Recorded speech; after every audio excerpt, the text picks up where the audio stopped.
శాంతి యాత్ర. దేవుడు న్యాయవంతుడు, బలవంతుడు, మనకు న్యాయం తీర్చగలిగిన గొప్పవాడు.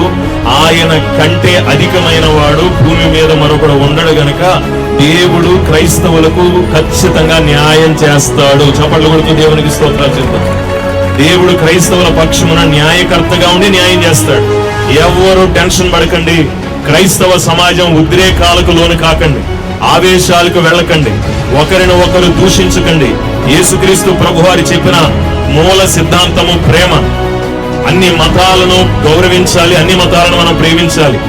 ప్రవీణ్ పగడాల గారు చాలా చక్కగా అందరినీ సహోదరులుగా భావించమని ఆయన సందేశాన్ని మనకు పంపి వెళ్ళారు గనక, ప్రవీణ్ పగడాల గారి అభిమానం మనందరిలో ఉంది గనక మనము అన్ని మతాలను గౌరవించి, అన్ని కులాల వారిని గౌరవించి న్యాయము జరిగే వరకు ప్రార్థనా పూర్వకంగా ఎదురు చూద్దాం. దేవునికి స్తోత్రం కలుగును గాక.